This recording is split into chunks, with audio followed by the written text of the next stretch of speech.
Hello friends. तो friends कैसे हैं आप सब लोग। सबको सबसे पहले जय हिंद। तो फ्रेंड्स आज हम लोग बात करने वाले हैं आरआरबी रेलवे ग्रुप डी की 1 मार्च को ये वैकेंसी जो थी उसका ऑनलाइन डेट समाप्त कर दिया गया और जिन्होंने रजिस्ट्रेशन करवा रखा था उसका 3 तारीख तक अब आपको रजिस्ट्रेशन हुआ। आज 4 मार्च है।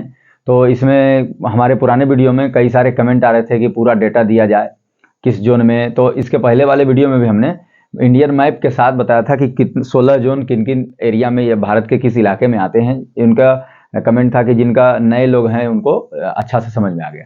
तो आज आपके लिए हम अपना डेटा भी लेकर आ गए हैं कि चूंकि अब ऑनलाइन का डेट समाप्त हो चुका है तो किस 16 जोन और उस जोन में कितना मतलब फॉर्म फिल हुआ, एक सीट पर कितनी कंपटीशन होगी, सभी बात को आज हम चर्चा में जानने वाले हैं। तो आप मतलब ऐसा करेंगे कि अंत तक हमारे वीडियो में बने रहेंगे और अधिक से अधिक दोस्तों में शेयर भी करेंगे जिससे कि उनको जानकारी हो पाएगी। और अगर आपको हम अच्छा से बता पाए तो इसके लिए आप लाइक शेयर कमेंट जरूर करेंगे और अगर चैनल पर हमारे नए हैं तो चैनल को सब्सक्राइब भी कर लेंगे। तो आरआरबी रेलवे ग्रुप डी, चूँकि ये वैकेंसी बहुत ही सीट के हिसाब से कम है, आपको आगे जानकारी मिलेगी। तो जैसे एएलपी या फिर आरपीएफ के कांस्टेबल में जैसे फॉर्म फिलअप के बाद परीक्षा के पहले सीटों को बढ़ाया गया, तो आप ये भी मान के चलें कि सीटों को फिर बढ़ाया जाएगा। तो आप इसके लिए सुनिश्चित करें, अपने तैयारी करें और एक स्थान का अपना निश्चित बना लें। तो आप आइए हमारे साथ चलते हैं इस वीडियो में, क्या हम लोग बात करने वाले हैं आज। सबसे पहले आरआरबी रेलवे ग्रुप डी भर्ती 2025, जो कि 22 के बाद ये वैकेंसी आपको देखने को मिली है। तो रेलवे ग्रुप डी 21 जनवरी से 1 मार्च तक, बीच में 21 फरवरी से 1 मार्च तक इसका डेट को 7-8 दिन बढ़ाया गया था। तो 21 जनवरी से ये वैकेंसी शुरू हुई ऑनलाइन और 1 मार्च तक चली। इसमें सबसे पहले करेक्शन पर भी कई लोगों ने कमेंट किया, तो आइए हम करेक्शन पर बात करते हैं। और करेक्शन में क्या शुल्क होगा, कौन कौन से चीज़ हम सुधरवा सकते हैं, कौन कौन से आप नहीं सुधरवा सकते हैं, इसकी भी उसमें खास चर्चा कर दी गई है कि आप ये सुधरवा सकते हैं और ये इन सब चीज़ों को चेंज नहीं किया जाएगा। तो इस पर भी आप ध्यान देंगे। तो त्रुटि सुधार करेक्शन डेट भी दे दी गई है। अब आज 4 मार्च 2025 से 13 मार्च 2025 तक आप करेक्शन सुधार यानी त्रुटि सुधार करवा सकते हैं। जैसे क्या होता है कि ऑनलाइन के दौरान सर्वर वगैरह डाउन रहता है तो जल्दी के फेर में आपको कुछ ना कुछ मतलब नाम के स्पेलिंग में, माता पिता के स्पेलिंग में कुछ ना कुछ दिक्कत हो जाता है। तो उसके लिए त्रुटि सुधार की दे दी गई है और यदि आप त्रुटि सुधार करवा लेते हैं तो आगे आपको परेशानी नहीं होगी। तो त्रुटि सुधार की तिथि जारी कर दी गई है जो कि 4 मार्च से 13 मार्च 2025 तक होगी और इसके लिए किसी भी प्रकार का शुल्क नहीं लिया जाएगा। उसी ऑनलाइन के शुल्क में आपको ऐड कर दिया गया। यदि आपका गलती हुआ है तो बिना किसी शुल्क के आप त्रुटि सुधार करवा सकते हैं और आपका केवल ऑनलाइन चार्ज वहां पर बनेगा। उसके बाद क्या क्या सुधार होंगे, क्या क्या नहीं होंगे। सबसे पहले आप अपना फोटो, मान लिया ऑनलाइन के दौरान फोटो गड़बड़ है तो आप ये फोटो सुधरवा सकते हैं। नाम के स्पेल में आपको गलती है तो सुधरवा सकते हैं। डेट ऑफ बर्थ में आप सुधरवा सकते हैं, माता पिता के नाम के स्पेलिंग में, पिता के नाम के स्पेलिंग में। और मोबाइल नंबर मान लिया आपका किसी कारण से चल नहीं रहा है और रजिस्ट्रेशन दूसरे मोबाइल नंबर पर होगा तो आप मोबाइल नंबर ऐड करवा सकते हैं। आधार में आपका एड्रेस वगैरह किसी कारणवश 1 महीने के अंदर में आप चेंज करवा रहे हैं तो आप आधार कार्ड का एड्रेस वगैरह भी आप चेंज करवा सकते हैं। तो इन सब चीज़ों को दिया जाएगा। अब उसमें साफ बता दिएगा क्या नहीं होगा। तो यदि आप जोन चेंज करवाना चाहते हैं तो जोन तो चेंज नहीं होगी, इन सब बातों को भी आपको बता दिया। जोन चेंज नहीं होगा और भी कई प्रकार के रजिस्ट्रेशन वगैरह नंबर वो सब चेंज नहीं होगा। तो इतना चीज़ आपको चेंज होगा। अब आइए हम लोग आज मेन हमारा टॉपिक है कि इसमें डेटा, लोगों से की मांग थी कि डेटा दे दी जाए, तो आज आपके सामने डेटा हम लेकर उपस्थित हुए हैं। सबसे पहले हम लोग बात करेंगे कि टोटल पोस्ट इसमें 32,438 सीटें थी। तो ये बहुत मतलब भारत एक युवाओं की आबादी वाला देश है तो इस हिसाब से रेल मंत्री को देखना चाहिए कि इस प्रकार का बहुत ही कम सीट यहाँ पर दी गई है। कंपटीशन काफ़ी हार्ड होने वाला है तो यदि सीटें बढ़ा दी जाती हैं तो अच्छा ही रहेगा कि सब लोग प्रतिभागी मतलब इत्मीनान से आप बैठें और तैयारी करें। तो सीटों की काफ़ी संख्या कम है तो 32,438 पोस्ट यहाँ पर हैं। वहीं पर फॉर्म फिल की बात करते हैं तो 1,30,00,000 फॉर्म इसमें डाला गया है। मतलब ऑनलाइन लोगों ने 1,30,00,000 फॉर्म किया है। तो 32,438 सीटों के लिए 1,30,00,000 फॉर्म आपको आया है। आइए अब हम जोन बाई जोन आपको बताते चलें कि किस जोन में क्या मतलब सीटें थी, कितना फॉर्म आया है, एक सीट पर क्या कंपटीशन रहने वाला है। तो अगर हम लोग बात करते हैं मुंबई वेस्टर्न रेलवे, पश्चिम रेलवे मुंबई में 4,672 सीटें थी जहां पर 8,30,000 फॉर्म अप्लाई हुआ है और एक सीट पर 177 लोगों का कंपटीशन यहाँ रहने वाला है। यानी एक सीटों के लिए 177 कैंडिडेट ने फॉर्म भरे हैं। फिर मुंबई सेंट्रल रेलवे की बात करते हैं, जहां पर सीटों की संख्या 3244 यानी 3244 सीटें थी। इसके लिए 6 लाख फॉर्म अप्लाई किए गए और एक सीटों पर 177 लोग कंपटीशन करेंगे। वहीं Hajipur Patna east central railway पूर्व मध्य रेलवे की बात करते हैं तो 1251 सीटें थी, जहां पर 4 लाख फॉर्म अप्लाई किए गए।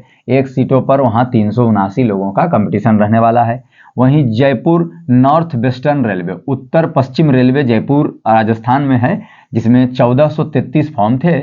4 लाख लोगों ने फॉर्म अप्लाई किया, मतलब सीटें 1433 हैं और 4 लाख लोगों ने फॉर्म भरा, तो एक सीटों पर 280 कंपटीशन रहने वाला है। वहीं दिल्ली नॉर्थ रेलवे उत्तर रेलवे की बात करते हैं, जो कि सबसे बड़ा जोन है भारत में, तो यहाँ पर 4785 यानी सीटों की संख्या भी सबसे अधिक थी। तो 4785 सीटों के लिए 18 लाख लोगों ने फॉर्म भरा, यानी पूरे 16 जोन में सबसे अधिक फॉर्म दिल्ली में गिरा है। तो 18,05,000 फॉर्म आपको यहाँ पर आए हैं और एक सीटों के लिए 410 लोगों ने फॉर्म मतलब कंपटीशन करेंगे। एक सीट के लिए 410 लोगों में फाइटिंग होगी। चेन्नई साउथ रेलवे यानी दक्षिण रेलवे की बात करते हैं तो 2694 सीटें थी, मतलब 2694 सीटों के लिए 5 लाख फॉर्म अप्लाई हुए। वहीं एक सीटों पर 190 वैकेंसी आपको देखने को मिलेगी, मतलब 190 लोग कंपटीशन करेंगे। कोलकाता साउथ ईस्टर्न रेलवे दक्षिण पूर्व रेलवे कोलकाता को 2 जोन में, जैसे मुंबई वैसी कोलकाता भी 2 जोन में है। तो साउथ ईस्टर्न रेलवे मतलब आपको दक्षिण पूर्व रेलवे में 1044 सीटें थी। 1044 सीटों के लिए 6,09,000 लोगों ने फॉर्म भरा। वहां पर एक सीटों के लिए 464 लोगों ने मतलब कंपटीशन में बैठेंगे। कोलकाता के दूसरे जोन ईस्ट रेलवे पूर्व रेलवे की बात करते हैं, 1817 सीटों के लिए 6,20,000 फॉर्म आपको अप्लाई हुए हैं, जहां एक सीटों के लिए 464 लोग कंपटीशन करेंगे। फिर आगे 8 जोन और 8 के बाद 8-16, 8 जोन के इधर आपको हम डाटा दे रहे हैं। गोरखपुर उत्तर प्रदेश की बात करते हैं, जो कि नॉर्थ ईस्टर्न रेलवे उत्तर पूर्व रेलवे गोरखपुर उत्तर पूर्व रेलवे का मुख्यालय गोरखपुर उत्तर प्रदेश है, जहां पर 1370 सीट के लिए 4,06,000 लोगों ने फॉर्म भरा है। वहां पर आपको एक सीट के लिए 358 लोगों का कंपटीशन देखने को मिलेगा। गुवाहाटी नॉर्थ फ्रंटियर रेलवे की बात करते हैं। गुवाहाटी नॉर्थ फ्रंटियर रेलवे मतलब उत्तर सीमांत रेलवे पूर्व सीमांत रेलवे गुवाहाटी की बात करते हैं NFR। वहां पर 2048 सीटों के लिए आपको 6,08,000 फॉर्म अप्लाई हुए हैं। वहां पर एक सीटों के लिए 297 कंपटीशन होगा।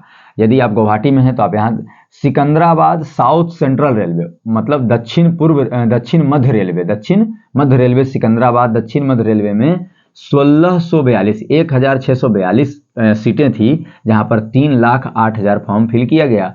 वहां पर एक सीटों के लिए 238 लोग कंपटीशन करेंगे। प्रयागराज इलाहाबाद उत्तर प्रदेश, प्रयागराज में नॉर्थ सेंट्रल रेलवे उत्तर मध्य रेलवे का मुख्यालय आपको इलाहाबाद प्रयागराज उत्तर प्रदेश है, जहां 2020 सीटों के लिए 5 लाख लोगों ने फॉर्म भरा। वहां पर एक सीटों के लिए 248 कंपटीशन आपको मिलेगा। जबलपुर, यदि आपने zone Jabalpur Madhya Pradesh western central railway पश्चिम मध्य रेलवे, इसका मुख्यालय जबलपुर मध्य प्रदेश में है। इसका 1614 सीटों के लिए 1614 सीटें थी, जहां पर 4,06,000 लोगों ने फॉर्म भरा। वहां पर एक सीटों के लिए 285 कंपटीशन आपको मिलने वाला है।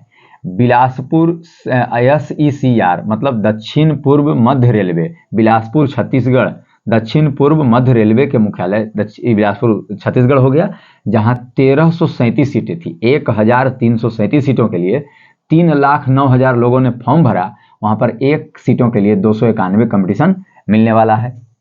भुवनेश्वर जोन आपने अगर भरा है ECR, तो भुवनेश्वर जोन के लिए भुवनेश्वर पूर्व तटीय रेलवे ईस्टर्न कोस्ट रेलवे 964 सीटें थी। यहाँ पर आपको 964 सीटें थी, यहाँ पर 3 लाख लोगों ने फॉर्म भरा, तो एक सीटों के लिए 311 लोग कंपटीशन करेंगे। और अंत में 16वां जोन हमारा Hubli Bangalore south western railway दक्षिण पश्चिम रेलवे का मुख्यालय आपको हुबली बंगलौर में पड़ता है, जहां पर सीटें भी कम थी 503, तो यहाँ पर 1,08,000 लोगों ने फॉर्म भरा। मतलब भारत में सबसे कम सीटों के लिए सबसे कम अप्लाई भी किया गया है, तो एक सीटों के लिए यहाँ 377 कंपटीशन रहने वाले। मतलब हम कहते हैं कि सीटें चाहे कम हो या फिर फॉर्म भी कम आया हो, लेकिन कंपटीशन 200, 300, 400 के आसपास ही आपको देखने को मिलेगा। तो अगर हम लोग बात करते हैं कि आपको कोलकाता में आपको 464 कंपटीशन देखना को मिल रहा है, जो कि सबसे अधिक है भारत में, और सबसे आपको सीटें कम है, तो फॉर्म भी कम गया, लेकिन कंपटीशन की मात्रा कम नहीं हुई, तो 370 सीटें हैं। तो आप अगर इसमें आपको अच्छा लगता हो वीडियो तो आप ज़रूर कमेंट करेंगे और इसको अधिक से अधिक शेयर करेंगे, ताकि रेल मंत्रालय में ये बात सूचित हो, ताकि उनको सीटों को बढ़ाने का मतलब जरूरी समझ में आए, क्योंकि इतनी सीटें काफ़ी ज़्यादा कंपटीशन होने वाला है। 32,000 सीटों के लिए आपको 1 करोड़ से 30 लाख लोगों ने फॉर्म भरा है। मतलब इस तरह से बेरोजगारी भी आपको देखने को मिल रहा है। तो आशा करते हैं आपको अच्छा लगा होगा वीडियो, तो लाइक शेयर कमेंट करें, चैनल को सब्सक्राइब करें। थैंक यू, जय हिंद, धन्यवाद।